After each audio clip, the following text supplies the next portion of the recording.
오늘 세션은 API 매니지먼트에 대한 얘기예요. 자, API 매니지먼트에 대한 얘기인데 사실은 조금 더 구체적으로 들어가면은 프론트엔드 개발자와 백엔드 개발자의 어떻게 하면 협업을 통해서 조금 더 빠른 개발 속도를 이뤄낼 수 있을까에 대한 얘기입니다. 간단하게 제 소개 먼저 시작하고 세션 시작하겠습니다. 저는 마이크로소프트에서 시니어 클라우드 아드워커스로 일을 하고 있는 저스틴입니다. 반갑습니다. 자, 간단하게 여기 오신 분들하고 잠깐 설문조사를 해볼게요. 자, 여기 QR코드 보이시죠? 자, QR코드. 저는 좀 이렇게 하면은 오른쪽으로 보이니까 보시겠습니다. QR코드 보시면은 간단한 설문조사를 잠깐 해볼게요. 어떤 설문조사냐 하면은 자, 이겁니다. 자, 여러분들이 개발자라면은 프론트엔드와 백엔드 중에 어느 쪽에 가까울까? 한번 해보시겠습니다. 자, 여기 한 100분 정도 되시는 것 같은데 한번 볼게요. 하지만 내가 개발자가 아니다. 괜찮습니다. 그러면 나는 어느 쪽을 할 것 같은가 한번 해보시고요. 도대체 내가 백엔드가 뭔지 프론트가 뭔지 모르겠다 하신 분은 괜찮습니다. 그냥 어떤 게 더 좋겠다 한번 선택해 주시면 좋을 것 같아요. 지금 전반적으로 백엔드가 한 2배 정도? 아닌데요. 한 얼추 비슷하죠? 얼추 비슷합니다. 한 5초 정도만 더 받아볼게요. 자, 대략적으로 이번 세션에 오신 분들은 개발자로서 백엔드 쪽에 조금 더 관심이 많다라고 생각하시면 될 것 같습니다. 자, 좋네요. 알겠습니다. 감사합니다. 자, 그러면은 다시 이제 돌아가서 원래 이제 본론으로 돌아가 보겠습니다. 이제 여러분들의 조직에서 여러분들의 회사에서 애플리케이션들을 막 개발을 할 거예요. 여러분들의 서비스를 위해서. 그럼 다양한 형태의 애플리케이션을 개발을 하실 텐데 예를 들자면 이런 거죠. 모바일 앱도 개발을 하실 거고 웹앱 그리고 뭐 IoT 앱 같은 것도 할 거고 그리고 이런 것들은 주로 데이터를 주고받습니다. API를 통해서 데이터를 주고받죠. 백엔드 쪽에 있습니다. 자, 그래서 요거를 보통 이렇게 구분을 하죠. 사용자가 바라보는 화면, 그걸 보통 이제 프론트엔드라고 보통 표현을 하고, 그 다음에 데이터에 좀 더 가까운 쪽, 이걸 백엔드라고 표현을 하겠습니다. 근데 이제 여러분들의 비즈니스가 계속 이제 성장을 해요. 성장을 하다 보면은 점점점 백엔드의 개수가 막 늘어나겠죠. 그리고 프론트엔드 애플리케이션의 개수도 막 늘어날 겁니다. 그 얘기는 결국 여러분들의 시스템 복잡도가 점점점 늘어난다는 걸 의미하죠. 이럴 경우에 마침 새로운 요구사항이 딱 들어올 경우가 있을 거예요. 새로운 요구사항이 딱 들어오면은 이런 얘기 나오죠. 뭔가 대응을 하기가 굉장히 쉬워지지가 않습니다. 만약에 백엔드에서는 고쳤는데 그게 프론트엔드에 반영이 안 될 경우에는 에러가 생길 수가 있겠죠. 그렇죠? 이런 경우가 도대체 왜 생기느냐? 보통 보면은 이럴 경우에는 프론트엔드 애플리케이션 개발할 그 조직과 백엔드 애플리케이션 개발하는 조직이 서로 간에 개발 종속성을 띠고 있다라고 보통 얘기를 해요. 그래서 우리가 해결을 해야 된 협업을 위해서 해결해야 될 가장 급선무는 사실은 서로 간에 걸려있는 종속성, 즉 개발 종속성을 없애는 그 작업을 해야 됩니다. 예전에 레가시 애플리케이션 상태였다면 아마도 보통 이런 작업이었을 거예요. 일단 애플리케이션을 개발을 하고 그 다음에 그걸 바탕으로 해서 문서를 만들고 그 개발 문서를 바탕으로 프론트엔드에서 작업을 하는 그런 작업들이 일반적으로 이제 되었다면은 보통 그걸 코드 퍼스트 어프로치라고 얘기를 하죠. 그런데 요즘 모던 앱 개발에서는 약간 반대 형태가 됩니다. API 명세를 먼저 설계를 먼저 하고 그 설계 명세를 바탕으로 프론트엔드가 각자 개발을 하고 백엔드도 각자 개발을 하는 그런 형태가 될 거예요. 그때 주로 사용하는 것이 요즘은 오픈 API입니다. 예전에는 스웨거라고 불렀었죠. 이게 이제 업계 표준이 되면서 오픈 API라고 바뀌었는데요. 그렇다면 이 오픈 API는 어떤 것들을 정의를 하고 있느냐? 크게 세 가지를 정의를 하고 있습니다. 데이터 전송 URL, 그 다음에 데이터 전송 방법, 데이터 구조. 이런데 처음 두 가지는 어떻게 데이터를 주고받을 것인가, 즉 어떻게 관심을 갖겠죠? 서비스 컨트랙트에 대한 얘기입니다. 어느 엔드 포인트로 갈 것인가, 그리고 어떤 메소드를 사용할 것인가, get, post, put 뭐 이런 것들이겠죠. 그 다음에 어떤 리퀘스트 헤더를 집어넣을 것인가, 어떤 쿼리 스트링 파라미터를 집어넣을 것인가, 그리고 보안을 위해서 인증을 위해서는 어떤 것들을 우리가 추가를 할 것인가에 대한 여러 가지 것들이 거기에 정의가 돼 있을 거예요. 서비스 컨트랙트입니다. 그런데 그렇게 해서 데이터를 보내겠다 하면은 그럼 과연 어떤 데이터를 보낼까요? 데이터 구조도 궁금하겠죠? 그래서 나온 것이 바로 데이터 컨트랙트, 즉 데이터 구조에 대한 정의가 있습니다. 즉 서비스 컨트랙트와 데이터 컨트랙트 이 두 가지를 오픈 API 명세에서 이제 설계를 해요. 그렇게 설계된 문서가 있다면은 이 문서를 바탕으로 해서 우리는 프론트엔드 애플리케이션을 개발을 하고 마찬가지로 백엔드 애플리케이션을 통해서 구현을 하게 됩니다. 자, 이렇게 되면은 프론트엔드는 프론트엔드대로, 백엔드는 백엔드대로 저마다의 일정에 맞춰서 쭉 각자 일정을 지나갈 수 있겠죠. 그렇죠? 만약에 여러분들이 이건 이제 신규 애플리케이션을 개발할 때 이렇게 한다고 치고 기존에 이미 작동을 한 애플리케이션들이 있을 경우에는 이런 식으로 백엔드 애플리케이션에 여러분들이 선호하는 언어가 있을 거예요. 예를 들어 자바라면 자바, 닷넷이면 닷넷, 뭐 자바스크립트면 자바스크립트 등등이 있을 텐데 각자 선호하는 이제 언어에 해당하는 그 오픈 API 생성, 자동 생성 라이브러리가 있습니다. 그래서 그거를 끼얹어 주면은 자동으로 백엔드 애플리케이션에서 오픈 API 문서를 생성해 줄 거고요. 그럴 때 프론트엔드 애플리케이션은 백엔드 API를 바라보는 것이 아니라 바로 문서를 바라보게 되겠죠. 문서를 바라보게 되면은 마찬가지로 백엔드 애플리케이션의 종속성을 가질 필요가 없이 문서에 맞춰서 개발을 진행을 하면 그렇게 될 것 같습니다. 그런데 그것보다도 더 오래된 애플리케이션이 있어서 오픈 API 적용이 힘들다, 더 이상 할 수가 없다, 이런 경우도 있을 수 있고요. 자, 그럴 때는 어떻게 하면 좋을까요? 그때 우리는 API 매니지먼트라는 걸 사용을 합니다. API 매니지먼트가 계속 제가 말씀을 드린 이 세션을 관통하는 API 매니지먼트의 가장 핵심 기능 중에 하나는 프론트와 백엔드를 나눠주는 기능이에요. 그러면은 예전에 더 이상 사용할 수 없었던 그런 이제 오픈 API를 사용할 수 없었던 것들을 어떻게 API 매니지먼트에 등록을 할 수 있을까요? 다양한 방법으로 등록을 할 수가 있습니다. 자, 말씀을 드렸던 오픈 API를 통해서 등록할 수가 있겠죠. 그리고 옛날 레가시 소프 기반의 웹 서비스도 위즈들 문서를 통해서 등록을 할 수가 있습니다. 자, 요즘 핫한 GraphQL도 등록을 할 수가 있고요. 이도저도 아니다, 한 땀 한 땀 등록할 수가 있습니다. 수동으로 등록할 수가 있겠죠. 여기서 우리가 가져야 할 핵심은 API 매니지먼트가 백엔드와 프론트엔드 그 사이를 추상을 해서 각각이 따로 놀 수 있게끔 해준다는 거죠. 즉 개발 종속성을 분리를 해준다라고 생각하시면 될 것 같습니다. 그럼 이게 어떤 걸 의미할까요? 어떤 걸 의미할까요? 저마다의 개발 속도로 개발을 한다는 얘기는 예전에는 예를 들어서 백엔드에서 뭐가 해결이 안 됐을 경우에는 프론트엔드는 마냥 기다려야만 했겠죠. 병목 현상이 이렇기 때문에 전체적인 개발 속도가 일정히 지연될 가능성이 높습니다. 그런데 지금처럼 API 매니지먼트를 통해서 프론트엔드와 백엔드를 분리를 시켜놓으면은 그런 개발 일정이 지연될 일이 없겠죠. 그 얘기는 결국은 여러분들의 회사, 여러분들의 사업, 여러분들의 비즈니스가 좀 더 많은 가치를 이룰 수 있다는 걸 의미합니다. 그게 바로 API 매니지먼트가 갖고 있는 핵심 가치라고 할 수 있는데요. 여기서 저는 여기서 주목을 할 부분이 결국은 API 매니지먼트가 하나의 도구로서 여러분의 비즈니스의 가치를 좀 더 많은 가치를 이룰 수 있게끔 도와주는 핵심 도구로서 사용할 수 있다라고 생각하시면 될 것 같습니다. 그럼 어떤 가치를 우리가 그 가치를 이루기 위해서 어떤 것들을 우리는 API 매니지먼트는 제공을 하고 있을까요? 크게 세 가지를 제공을 하고 있는데요. API 게이트웨이, 그리고 관리자 포탈, 그리고 개발자 포탈 세 가지를 제공을 하고 있습니다. 첫 번째 API 게이트웨이를 보겠습니다. API 매니지먼트 핵심 기능이죠. 모든 프론트엔드 애플리케이션의 API 요청이 API 게이트웨이를 통해 들어옵니다. 그리고 API 게이트웨이, 즉 API 매니지먼트는 그 요청을 분석을 해서 적정하게 각 개별 백엔드 API로 이제 나눠주겠죠. 그리고 응답을 받아서 다시 프론트엔드로 돌려주는 역할을 하게 되겠죠. 그러다 보니까 API 게이트웨이가 중간에 딱 브릿지 역할을 해서 프론트엔드 애플리케이션은 그냥 API 게이트웨이만 바라보고 개발을 하면 되고요. 백엔드 API도 이미 API 게이트웨이가 처리를 해주기 때문에 저마다의 일정으로 유지 보수를 해서 별다른 걱정 없이 진행을 할 수가 있게 됩니다. 자, 두 번째는 관리자 포털이에요. 애저 포털을 통해서 API 매니지먼트의 다양한 기능들을 우리가 관리를 할 수가 있습니다. 예를 들자면은 신규로 API가 추가가 됐을 때 API를 추가할 수 있겠죠. 기존에 작동하던 API에 버전이 업그레이드가 됐을 때 수정을 할 수가 있습니다. 그리고 기존에 사용하던 더 이상 API가 더 이상 사용하지 않을 때 디프리케이트 시킬 수 있거나 아니면 삭제할 수가 있겠죠. 또는 특정 API는 특정 사용자만 접근할 수 있게끔 정책도 설정할 수 있겠고요. 그죠? 그리고 어떤 API를 얼마만큼 더 많이 사용을 했는지 하는 사용량 분석도 할 수 있겠습니다. 또한 다양한 다른 API, 애저 서비스들, 예를 들자면 애플리케이션 인사이트라든가 키볼트 또는 애저 액티브 디렉토리 같은 것들을 통해서 점차 API 매니지먼트의 기능을 확장을 시킬 수가 있겠죠. 자, 그리고 개발자 포털의 가장 중요한 기능은 개발자들에게, 즉 API 사용자들이겠죠. 사용자들에게 제대로 된 문서를 제공을 해줄 수 있다는 겁니다. 이미 우리는 API를 등록을 해놨어요. 그 등록된 API가 자동으로 이 개발자 포털에서 문서화가 돼서 만들어집니다.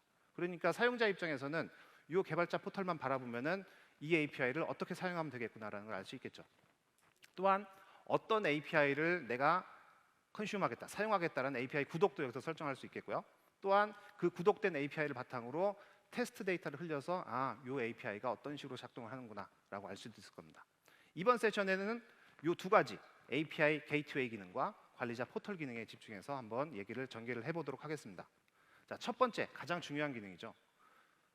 앞서 계속 얘기했던 그리고 이번 세션을 쭉 관통하는 백엔드와 프론트엔드 사이의 분리에 대해서 한번 얘기를 해보겠습니다. 우리는 오픈 API 문서를 활용을 해서 한다고 했어요. 그럼 오픈 API 문서를 도대체 어떻게 활용을 하면 좋겠느냐? 이렇습니다. 자, 왼쪽 보시죠. 자, 화면 왼쪽에 보시면은 오픈 API 문서가 쫙 있습니다. 명세에 맞춰서 API를 이제 정의를 해요. 자, 오픈 API 스펙 버전은 3.0.1이다. 그리고 엔드 포인트는 서버, 그러니까 이제 API의 서버는 저렇게 돼 있다. 엔드 포인트는 저렇다. 그리고 get 메소드를 쓸 것이냐, 포스트 메소드를 쓸 것이냐, 그리고 쿼리 파라미터가 어떤 게 돼 있다. 그리고 리스판스, 응답 개체는 어떤 모양이다라는 거를 왼쪽처럼 야물 문서 내지는 제이슨 문서로 이제 작성을 할 수가 있어요. 그럼 그게 제대로 작성이 되면은 오른쪽처럼 UI 화면이 쫙 나타납니다. 만약에 오류가 있다면 오른쪽 같은 화면이 나타나지 않겠죠. 그렇게 해서 오픈 API 문서 완성이 됐어요. 그렇다면 이걸 바탕으로 각자 이 문서가 이제 설계가 끝났으니까 프론트엔드 애플리케이션 개발자는 요걸 바탕으로 작성을 하면 개발을 하면 되겠죠. 백엔드도 마찬가지로 이걸 바탕으로 구현을 하면 됩니다. 그런데 마찬가지로 또 이거를 한 땀 한 땀 문서를 보고 구현을 하는 건 좀 힘들잖아요. 빡세잖아요. 자, 그래서 나온 게 이거는 이제 오픈 소스 프로젝트인데요. 오픈 API 제너레이터라는 문서가 이제 그 오픈 소스 프로젝트가 있는데 여러분들이 선호하는 언어, 예를 들자면 뭐 타입스크립트, 자바스크립트, 아니면 자바, 닷넷, 파이썬 모든 언어로 오픈 API 문서를 코드로 바꿔주는 도구가 바로 이 오픈 API 제너레이터고요.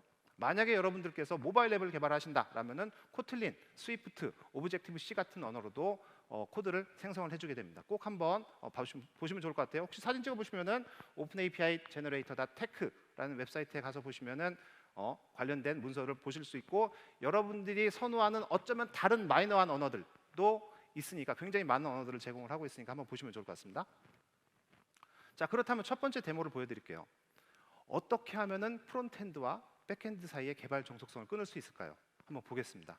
저는 이번 데모를 통해서 웹브라우저 상에서 현재 위치를 읽어드려서 이거를 네이버 맵에 한번 뿌려보는 그런 데모를 한번 보여드릴게요. 자, 한번 보겠습니다. 자, 볼게요. 지금 현재 제가 API 매니지먼트가 있고요. 지금 여기서 데모 웹사이트를 하나 만들어 놓은 게 있습니다. 쫙 보시면 이렇게 있는데 오늘 세 가지 데모를 보여드릴 건데 첫 번째 백엔드 보겠습니다. 백엔드를 보면은 여기서는 지금 여기 보이죠? 아유 다행이네요. 자, 보입니다. 이런 UI를 통해서 API가 이렇게 생겼다라는 걸 이제 정의가 됐어요. 아까 보여드렸던 그 이제 UI 화면이랑 비슷하죠? 그때 나온 게 바로 요 문서입니다. 요 문서예요. 프론트엔드 개발자는 요 오픈 API 문서만 갖고 작업을 하시면 되는 거예요. 어떻게 작업을 하느냐? 자, API 매니지먼트에 등록을 해보겠습니다. 여기에 보시면은 API라고 보이시죠? 여기에 이미 저는 이제 미리 데모를 위해서 등록을 해놨는데 혹시나 모르니까 새로 한번 등록을 해보겠습니다. 오픈 API 문서를 등록을 할 거고요. 여기다가 오픈 API URL을 이제 적용을 시킬 텐데 제가 미리 만들어놓은 내용이 있으니까 그걸 그대로 복사를 해서 여기다가 적용을 시켜보겠습니다. 여기서 적용을 시키면은 자, 여기에 URL을 넣어볼게요. 쫙 넣어보면은 이렇게 나오죠? 그러면 자동으로 이 문서를 읽어드려서 쫙 만들어주죠. 그럼 프론트엔드 애플리케이션 개발자는 실제 백엔드 API가 정의되어 있는 여기를 참조하는 게 아니라 여기 있는 이 부분을 참조를 하게 됩니다. 이게 바로 게이트웨이 URL이 되겠죠. 자, 이 게이트웨이 URL을 참조를 하게 될 겁니다. 자, 그리고 나서 클릭을 해보겠죠? 자, 클릭을 하면은 이제 API가 만들어졌어요. 어떻게? 여기 네이버 맵 API 래퍼라는 게 만들어졌습니다. 이거는 API 그 주소를 받아서 네이버 맵상에 표시를 하는 그런 API가 붙어 있어요. 자, 이거를 그러면은 제가 요 명세를 갖고 여기서 프론트엔드 애플리케이션이 이제 개발을 할 겁니다. 지금 보시면은 지금 현재 위치가 위도 37.5도, 경도 127.05도라고 되어 있어요. 코엑스 위치입니다. 그런데 맵은 경복궁이잖아요. 마이크로소프트 한국 오피스의 위치인데 왜 이런 데이터가 나오느냐? 왜냐하면은 오픈 API 문서에서 이렇게 정의를 해놨기 때문이죠. 아직까지 구현이 안 돼 있는 상태입니다. 하지만 프론트엔드 애플리케이션 개발자는 이미 알죠. 내가 어떤 데이터를 보내면은 어떤 결과를 받아들일 수 있을 것이다라는 게 이미 예상이 돼 있으니까 그거에 맞춰서 개발을 하면 돼요. 그러면은 그 프론트엔드 개발자가 개발을 하는 동안 백엔드 개발자는 실제로 이제 그 비즈니스 로직을 구현을 하겠죠. 실제로 라이브로 구현을 하면은 이렇게 나오게 됩니다. 현재 코엑스 위치가 보이겠죠. 요 위치, 즉 37.5도, 127.05도라고 하는 코엑스의 현재 위치가 바로 백엔드 API 개발자가 비즈니스 로직을 구현하면서 제대로 나오는 그런 상황이 되겠죠. 그렇죠? 이렇게 해서 프론트엔드 개발자와 백엔드 개발자가 뭐를 통해서 API 매니지먼트, 즉 API 게이트웨이, API 매니지먼트의 API 게이트웨이 기능을 통해서 서로 개발 정속성을 걷어낼 수 있는 그런 작업을 여러분들께서 보셨습니다. 자, 두 번째 데모는 어떤 내용을 할 거냐? 사실은 개발자가 가장 자주 써야 되는, 자주 구현해야 하는 기능 중에 하나예요. 하지만 굉장히 만들기 까다로운 기능 중에 하나입니다. 바로 인증과 관련된 얘기인데요. 흔히 인증을 하면은 이제 가장 간단한 인증 방식은 이제 유저네임, 파스워드 집어넣어서 하는 그런 것들이 있겠죠. 그런데 만약에 여러분들의 서비스가 소셜 로그인 기능을 제공을 한다고 생각을 해보세요. 예를 들어서 네이버 아이디로 로그인, 카카오 아이디로 로그인, 뭐 구글 아이디로 로그인, 애저 아이디로 로그인 이런 것들을 막 구현을 한다고 치면은 주로 오오스 인증을 구현을 하게 될 겁니다. 그렇죠? 오오스 인증을 구현을 하는데 이 오오스 인증 프로세스가 굉장히 번잡스럽습니다. 자, 어떻게 되느냐 프로세스를 한번 볼까요? 자, 왼쪽에 보시면 웹 애플리케이션이 있습니다. 오른쪽은 API 애플리케이션이 있어요. 그러면은 프론트엔드 애플리케이션은 API에 접근을 하기 위해서 액세스 토큰을 받아와야 돼요. 자, 액세스 토큰을 받기 위해서는 기본적으로 인증 서버에 인각 코드를 요청을 하고 인각 코드를 받습니다. 그 인각 코드, 오서라이제이션 코드를 받았으면 그걸 통해서 액세스 토큰을 받겠죠. 그렇게 받은 코드를 바탕으로 API 헤더에 집어넣어서 실제 API로 호출을 하게 됩니다. 그렇죠? 이렇게 호출을 하는데 이 액세스 토큰이 갖는 두 가지 기능이 있어요. 뭐냐면은 어떤 API에 접근할 수 있는가, 접근 권한에 대한 얘기. 두 번째는 이 액세스 토큰이 언제 만료가 되는가 하는 유효기간. 이 두 가지가 정의가 돼 있으니까 만약에 이 액세스 토큰이 오늘까지만 유효하다라고 한다면은 내일 되면 다시 새로운 액세스 토큰을 받아야 된단 말이죠. 그럴 경우에는 리프레시 토큰을 이용을 해서 다시 액세스 토큰을 받고 다시 그 새로 받은 액세스 토큰을 이용을 해서 다시 API에 접근을 해야 되는 이런 경우가 생기는데요. 이 모든 과정을 사실은 여러분들께서 구현을 하셔야 돼요. 굉장히 번거롭죠. 굉장히 번거롭습니다. 만약에 여러분들이 소셜 로그인 기능을 5가지를 구현을 한다 하면은 여러분이 5번을 구현을 하셔야 돼요. 굉장히 힘듭니다. 자, 그렇기 때문에 이거는 개발자 입장에서는 상당히 즐거운 개발 경험은 아닐 거예요. 어떻게 하면 좋을까요? 만약에 그렇다면 API 매니지먼트에서 이 과정을 대신 해준다라고 한다면 우리가 필요한 건 사실 액세스 토큰밖에 없잖아요. 그렇죠? 근데 액세스 토큰을 얻기 위해서 그 수많은 과정을 다 거쳐야 되는 건데 그러면 다 필요 없고 우리가 다 해줄 테니 API 매니지먼트가 우리가 다 해줄 테니 너는 액세스 토큰만 가져가라 라고 해준다면은 여러분들 어떻게 하실 것 같습니까? 저라면 그걸 쓸 것 같아요. 특히나 이게 코드를 구현하지 않고 노코드 방식으로 된다면은 더더욱이 쓸 것 같습니다. 자, 두 번째 데모는 그런 관점에서 어떻게 하면 이 오오스 인증 과정을 API 매니지먼트에서 노코드로 구현을 할 수 있는지 한번 카카오톡 프로필에 카카오톡 서버에 로그인을 해서 제 카카오톡 프로필을 갖고 오는 그런 데모를 갖고 한번 보겠습니다. 카카오 푸사가 나왔을 때 좀 이상하게 나와도 너무 놀라지 마세요. 자, 놀래기 금지. 자, 그러면은 자, 두 번째로 보겠습니다. 두 번째는 오오스 인증을 구현을 할 텐데요. 자, 카카오톡 서버에 로그인을 하기 위해서는 일단은 카카오톡의 API를 우리가 호출을 해야 되겠죠. 근데 API가 없습니다. 일단 만들어 볼게요.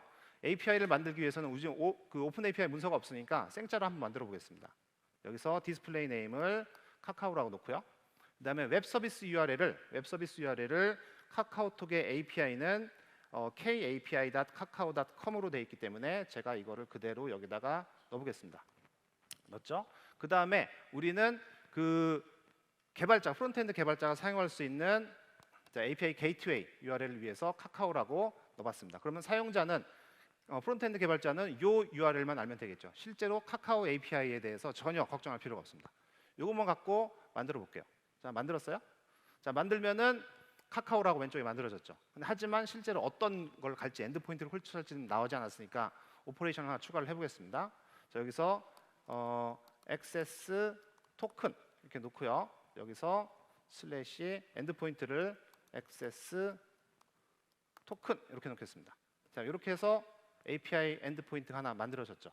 근데 만들어졌는데 얘가 그러면 실제로 저기 카카오 인증 서버를 호출하나요? 아니죠. 우리는 그렇게 하지 않을 거예요. 우리는 그렇게 하지 않고 여기서 몇 개의 그 정책만 추가를 해서 한번 만들어 보겠습니다. 그 정책은 제가 미리 만들어 놓은 게 있어서 사실 요거는 미리 만들어 놨다기보다는 그 이제 문서에 있는 걸 그대로 복붙하는 것밖에 없어요. 왜냐하면 이게 전부이기 때문에. 그럼 여기서 이렇게 복붙을 했습니다. 여기서 보시면은 인증 그 이제 인증 프로바이더 카카오죠. 그 다음에 카카오로 쭉 할 거예요. 그리고 나서 얘는 오스 컨텍스트라는 걸 받아옵니다. 그죠? 그리고 오스 컨텍스트 안에서는 액세스 토큰이 있어요. 즉 API 매니지먼트가 알아서 카카오 인증 서버에 접속을 해서 액세스 토큰을 받아오는 그 작업을 여기서 실행을 하는 거예요. 자, 해보겠습니다. 저장을 했어요? 자, 만들어졌고요. 그럼 실제로 이제 프로필을 받아오는 또 엔드포인트도 만들어야겠죠? 자, 프로필 해봤습니다. 프로필 해봤고요. 엔드포인트를 프로필 해봤는데 실제로 카카오톡의 API에 접근을 해서 그 엔드포인트, 프로필을 받아오는 엔드포인트는 저렇게 생기지 않았어요. 굉장히 복잡하게 생겼습니다. 어떻게 생겼냐면은 이렇게 생겼어요. 엔드포인트가 v1/api/tok/프로필 이렇게 생겼어요. 되게 복잡하게 생겼죠. 하지만 우리 프론트엔드 개발자, 즉 API 매니지먼트를 사용하는 프론트엔드 개발자는 이 복잡한 걸 알 필요가 없죠. 그냥 단순히 /프로파일만 치면은 알아서 API 매니지먼트가 이걸로 접속을 해서 프로필을 땡겨오는 그렇게 작업을 해보겠습니다. 자, 이렇게 해서 엔드포인트 2개를 만들어놨어요. 액세스 토큰과 프로필 2개를 만들어놨습니다. 자, 그러면은 다 됐나요? 아직 다 안 됐습니다. 아직 다 안 됐고 뭐가 남았냐? 자, 뭐가 남았? 어이구. 자, 여기서 제가 화면을 살짝만 줄여볼게요. 자, 보면은 지금 제가 이제 만들어 놓은 그 화면에서 여기 보시면은 권한 부여라고 있죠? 권한 부여라고 보일 거예요. 자, 여기서 제가 지금 하나 만들어 놓은 게 있는데 요거 대신에 새로 하나 만들어 보겠습니다. 이렇게 만들어서 여기서 이름을 오스 카카오라고 놓고요. 그 다음에 아이디 공급자는 카카오인데 카카오 인증 서버는 아직까지 애저에서 공식적으로 지원을 하지 않기 때문에 일반적인 제너릭 오스를 하고요. 그 다음에 인증 URL은 그 인증 카카오 인증 서버에 그 이제 인가 코드를 받는 URL을 여기다 복사를 하겠습니다. 복사를 하고 마찬가지로 토큰 URL도 복사를 할게요. 토큰 URL도 복사를 하겠습니다. 이렇게 복사를 했어요. 자, 여기 리프레시 URL 밑에 토큰 URL 있죠? 자, 복사를 했습니다. 그리고 카카오톡 애플리케이션에 접근을 하기 위해서 카카오톡은 별도의 앱을 만들라고 되어 있어요. 그래서 그 앱을 만들었고요. 여기서 보이시는 앱 코드가 여기 보일 텐데 사실 괜찮습니다. 뭐 어차피 행사가 끝나고 나면 이 앱은 삭제를 할 거기 때문에 지금 보이는 부분이 털려도 크게 상관없어요. 자, 이렇게 해서 자, 만들었죠. 자, 만들고 난 다음에 실제로 여기서 이제 만들기를 해보겠습니다. 이 이름을 기억해 주세요. 오스카카오라고 되어 있는 부분. 자, 만들기 눌렀습니다. 그럼 실제로 만들어졌죠? 자, 만들어진 상태에서 그러면은 API 매니지먼트 요 서비스가 카카오톡에 로그인할 수 있게 이렇게 하겠습니다. 자, 그러면은 자, 그 로그인을 하겠죠? 로그인하고 로그인 됐어요. 자, 로그인이 되고 난 다음에 자, 에러가 났네요. 자, 지금 요 브라우저가 다운이 됐습니다. 자, 이럴 때 절대로 놀라지 마시고 금지. 자, 이거는 어쩔 수 없으니까요. 제가 요거를 살짝 없애보겠습니다. 없애보고 다시 이제 할게요. 그럼 이제 이 과정에서 애플리케이션이 다시 나올 텐데 이렇게 나왔죠? 여기서 이제 애플리케이션이 나왔고요. 자, 애플리케이션이 나온 상태에서 요거는 살짝 없애고요. 자, 없애고 그렇게 해서 이제 애플리케이션이 만들어졌단 말이죠. 애플리케이션이 만들어진 상태에서 API 매니지먼트로 다시 돌아가고요. 자, 오래 걸립니다. API 매니지먼트가 여기 있네요. 들어가서 아까 만들었던 그 어디였죠? 여기에 권한 부여로 만들어놨던 요 카카오와 오스 토큰 만들어놨잖아요. 요게 지금 만들면서 요 브라우저가 방금 다운이 됐기 때문에 요 미리 만들어놓은 요 카카오로 한번 진행을 해보겠습니다. 요 카카오로 진행을 하게 되면은 여기서 지금 요 카카오 API가 아까 보여드렸던 것처럼 여기에 아까 보셨던 내용 중에 요 프로바이더 아이디 부분이 카카오로 되어 있는 걸 기억을 하실 거예요. 그렇죠? 요게 앞서 만들었던 그 인가 코드 거기를 이제 가리키는 거기 때문에 한번 테스트를 해보겠습니다. 자, 여기서 테스트를 해보면은 실제로 저는 액세스 토큰만 연결을 할 거예요. 액세스 토큰을 갖다 주세요라고 하고 샌드를 해볼까요? 자, 샌드를 하면은 결과값이 또 액세스 토큰이 탁 나오는 그 작업이 나올 겁니다. 이렇게 액세스 토큰이 나왔죠? 그렇죠? 이 액세스 토큰을 복사를 해서 그럼 프로필을 한번 가져와 보겠습니다. 자, 프로필을 갖고 오는데 베어러 토큰이니까 인증 토큰을 해서 여기서 오소라이제이션을 하고 그 다음에 여기서 베어러 하고 방금 만들었던 액세스 토큰을 복붙하고 하면은 바로 해서 어노소라이즈가 나오네요. 자, 방금 만들었던 액세스 토큰이 뭔가 자, 금지. 금지. 자, 왜 그럴까요? 자, 이거 한번 또 보겠습니다. 이게 아마 인증이 풀렸나 봐요. 인증이 풀렸나 것 같으니까 한번 권한 부여를 다시 한번 해보겠습니다. 자, 그러네요. 인증이 풀렸었네요. 자, 이거를 다시 한번 로그인을 하고 해보겠습니다. 여기서 또 만약에 그 아까처럼 그 꽃이 막 돌아가면은 저는 이 포기하겠습니다. 자, 됐죠? 자, 됐어요. 다행이네요. 자, 됐고 다시 돌아가서 API를 간 다음에 자, 다시 액세스 토큰을 받아보겠습니다. 아까 액세스 토큰이랑 살짝 다를 수 있어요? 자, 다를 수 있으니까 한번 보겠습니다. 이 시간 많이 잡아먹네. 이거 큰일 났네. 자, 보겠습니다. 다시 액세스 토큰을 받아왔죠? 아까랑 좀 다르죠? 모양이. 새로운 액세스 토큰을 받아왔고 자, 프로필을 통해서 다시 한번 가져와 보겠습니다. 자, 오소라이제이션 갖고 오고 여기서 베어러 하고 하면은 이제 실제로 데이터가 나와야겠죠. 짠 해서 나왔습니다. 나왔죠? 다행이네요. 나왔습니다. 제 프로필 데이터가 나왔어요. 그러면은 실제로 제 애플리케이션에서 한번 해보겠습니다. 제가 액세스 토큰을 가져와야 돼요. 그렇죠? 액세스 토큰을 가져와야 되는데 또 에러가 났네요. 금지. 금지. 자, 왜 그런가 봤더니만 제가 한번 보겠습니다. 그래서 징링크를 보면은 실제로 액세스 디나이드라고 나왔어요. 왜냐하면 제가 API 매니지먼트에 세팅을 잘못해놨기 때문에 그렇죠. 어떻게 세팅을 해놨길래 그러냐? 세팅을 보면은 저는 기본적으로 얘는 이렇게 해서 서브스크립션 키를 헤더 키를 받아오게 돼 있어요. 근데 저는 이게 이 구현한상 편의상 이걸 해제를 시켜놨단 말이죠. 그래서 해제를 시켜놓고 다시 한번 실행을 시켜보겠습니다. 다시 한번 실행을 시켜보면은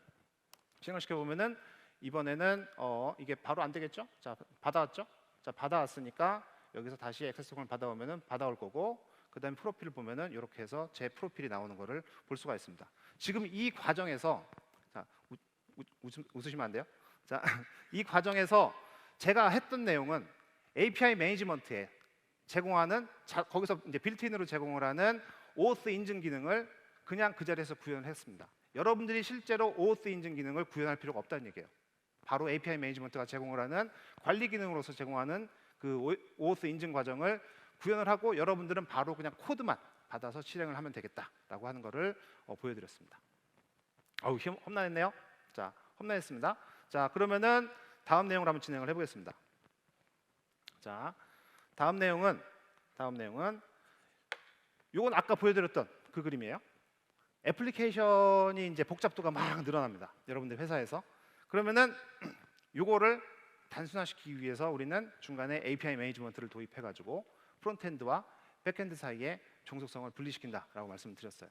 그런데 가만히 생각을 해보면은 이런 게 있을 거예요. 모바일 앱은 모바일 앱만 사용하는 거기서만 사용하는 API 셋이 있을 거고요.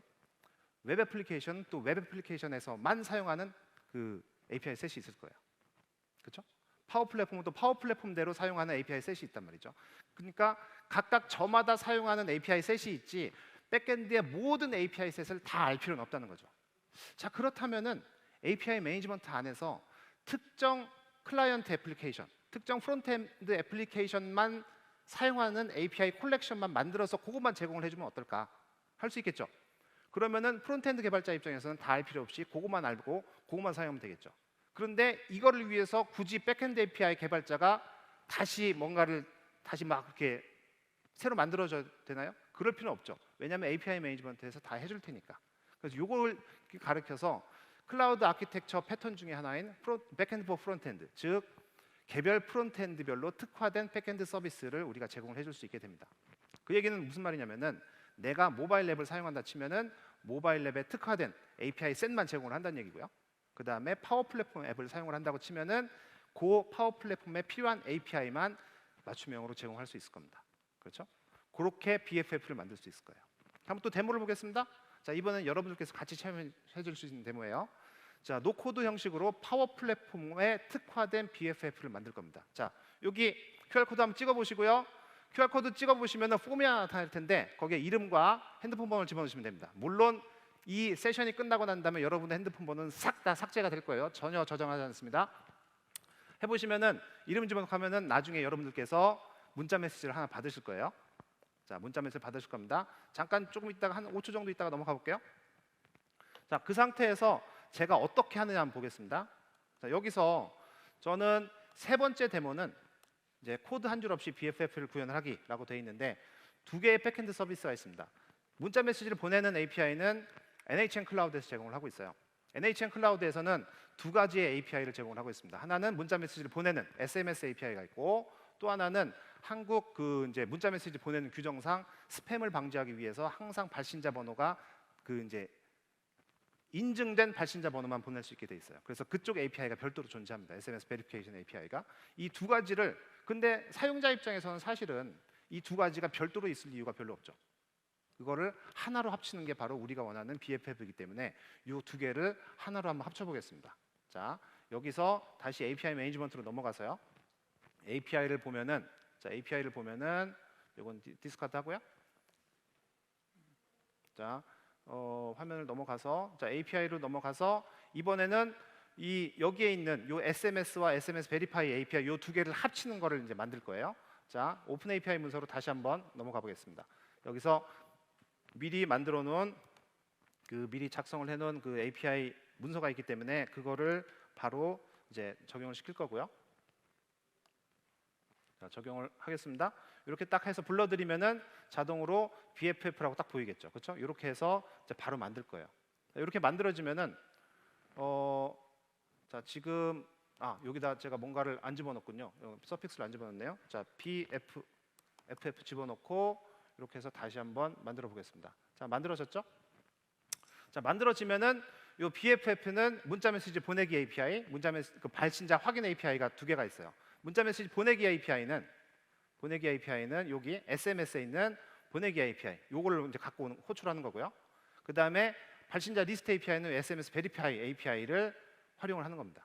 그렇기 때문에 요 API를 활용을 할 뿐이지 요 BFF는 실제 API가 아니에요. 그냥 모아둔 컬렉션에 불과합니다.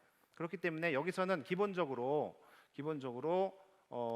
여기 백엔드 서비스가 BFF로 돼 있지만 사실은 BFF가 아니라 백엔드가 BFF가 아니라 SMS로 바뀌는 거겠죠. 그리고 여기 보내는 사람도 마찬가지로 보내는 사람 API는 SMS BFF가 아니라 여기서 해가지고 BFF 대신 SMS Verify 이렇게 만들 겁니다. 이렇게 해서 이제 만들어놨어요. 이렇게 이제 BFF가 만들어지면은 요거를 파워 플랫폼에서 사용할 수 있게 해놔야 되잖아요. 그래서 여기서 눌러보시면은 Create Power Connector 버튼이 있습니다. 즉 파워 플랫폼에 직접 바로 익스포트를 할 수가 있어요. 파워 플랫폼에 익스포트를 하게 되면은 이런 식으로 해서 이제 만들게 됩니다. 제가 만들기 버튼을 눌러볼게요. 자, 만들기 버튼을 눌러보겠습니다. 그럼 요 구독에 연결되어 있는 테넌트 그리고 요 테넌트에 연결되어 있는 파워 플랫폼 그쪽으로 가면 돼요. 지금 이미 BFF라는 이름을 쓰고 있는 모양이네요. 자, BFF1으로 하겠습니다. 그러면은 만들어질 거예요. 그렇게 해서 만들어지면은 그 만들어지는 동안에 저는 프론트엔드로 한번 가보겠습니다. 그 프론트엔드는 파워 플랫폼, 파워 오토메이트 환경이 될 거고요. 자, 파워 오토메이트에 보시면은 방금 만든 그 커스텀 커넥터가 여기 사용자 지정 커넥터에 보일 겁니다. 여기 이제 BFF1 보이죠? 방금 만든 BFF1이 보입니다. 아까 이제 만들다가 실패했던 BFF가 보일 거고요. 전 요거를 활용을 해서 이제 그 파워 오토메이트 앱을 만들 건데 그 만든 파워 오토메이트 앱은 요거예요. 첫 번째 이그나이트 스포트라이트 데모라고 만들었는데 여러분들께서 쫙 지금 막 보내주셨어요. 그죠? 막 보내주셨습니다. 문자 메시지를 다 받으셨죠? 안 받으신 분? 다 받으셨나요? 자, 받으셨을 거예요. 어떻게 돼 있냐면은 여러분들이 폼을 작성을 하시면 이렇게 해서 이렇게 해가지고 자, 맨 첫 번째 오신 분이 이름만 싹 보면은 자, 승하라님입니다. 자, 이렇게 받으셨을 거예요. 그러면 어떤 내용으로 받았느냐? 실제로 내용을 보면은 이렇게 해서 첫 번째 API는 보내는 사람 리스트를 확인합니다. 즉 등록된 발신자 번호만 일단 호출을 해야겠죠? 호출을 한 상태에서 여러 개의 리스트가 있을 경우가 있으니까 그 중에 첫 번째 발신자 번호를 찾고 그거를 문자 메시지를 보내는 그런 작업을 했을 거예요. 그래서 실제로 여러분들이 받은 문자 메시지는 이그나이트 스포트라이트 아무개님 안녕하세요. 시연용 문자입니다. 라고 받으셨을 겁니다. 그랬나요? 자, 맞습니다. 이런 식으로 해서 지금 다양한 백엔드 API가 이미 별도로 존재하는 것들을 하나로 합친다거나 해서 내 클라이언트 애플리케이션, 프론트엔드 애플리케이션에 맞는 특화된 API 셋을 별도로 BFF 형태로 만들 수 있다. 그때 이거를 API 매니지먼트에서 별도의 코딩 없이 진행을 할 수 있다라는 부분에 대해서 오늘 말씀을 드렸어요. 자, 그러면은 이제 데모가 끝났고요. 자, 그러면은 이제 마무리를 한번 해보겠습니다. 오늘 이 세션에서 계속적으로 말씀드렸던 건 API 매니지먼트입니다. API 매니지먼트에서 어떤 가치를 여러분들이 가져갈 수 있을까요? 어떤 가치를 과연 API 매니지먼트는 여러분들에게 제공을 해줄 수 있을까요? 여러 가지가 있겠지만 오늘 크게 세 가지를 갖고 말씀을 드렸습니다. 기본적으로 프론트엔드 애플리케이션과 백엔드 애플리케이션 사이의 개발 종속성을 서로 분리를 해서 저마다의 개발 속도를 유지할 수 있다. 그래서 궁극적으로는 전체적으로 개발 속도를 향상시킬 수 있다라는 부분에 대해서 말씀을 드렸고요. 그 다음에 두 번째는 복잡한 OAuth 인증 구정 과정을 간소화시켜서 API 매니지먼트가 제공하는 기능을 활용을 하게 되면 여러분이 별도로 OAuth 인증 과정을 구현할 필요가 없다라고 말씀을 드렸습니다. 그리고 마지막으로 다양한 API 셋을 프론트엔드 애플리케이션에 특화시켜서 만들 수 있는 BFF API 역시도 별도의 코딩 없이 여러분들이 직접 API 매니지먼트 관리자 포털에서 할 수 있었다라고 이 세 가지를 말씀을 드렸어요. 결국은 이 얘기는 개발자들에게 충분한 개발 속도를 제공을 하고 그리고 회사 입장에서는 좀 더 많은 비즈니스 가치를 추구할 수 있다라는 그걸 이제 말씀을 드리고 싶은 거고요. 만약에 여러분들의 회사에서 여러분들이 아직까지 API 매니지먼트를 적용해 보지 않으셨다라고 한다면은 꼭 한번 적용을 시켜보시면 좋겠고요. 만약에 현재 API 매니지먼트 기능을 사용하고 있다라고 하는데 오늘 다뤘던 내용이 이건 새로운데 라고 한다면은 꼭 한번 적용을 시켜보시면 좋겠습니다. 자, 오늘 사용했던 데모는 여기서 보실 것 같아요. 자, 사진 찍어두시고요. QR코드 가시면은 GitHub 리포지토리로 갑니다. 그래서 요거 클론 받으셔가지고 아니면은 포크 떠서 여러분들의 GitHub 리포지토리로 가신 다음에 쭉 한번 흘려보시면은 상당하게 굉장히 이제 편하게 어떤 형태로 애플리케이션이 굴러가는구나라고 보실 수 있을 거고요. 자, 만약에 API 매니지먼트에 대해서 조금 더 딥다이브하게 기술 문서를 보고 싶다라고 생각하시면은 이렇게 마이크로소프트 독스에서 찾아보실 수가 있습니다. 자, QR 코드 마찬가지로 찍어두시고요. 그러면 API 매니지먼트 전반적인 기술 문서를 보실 수가 있습니다. 자, 그리고 마지막으로 그렇다면은 나는 API 매니지먼트에서 좀 더 공부를 하고 싶다. 그러면은 마이크로소프트 런에서 제공하는 다양한 러닝 미터리얼이 있습니다. 무료로 제공이 되고요. 꼭 한번 또 가서 보시면 되겠습니다. 사진 찍어두시고요. 자, 다 하셨나요? 자, 제가 준비한 내용은 여기까지입니다. 감사합니다. 저스틴이었습니다.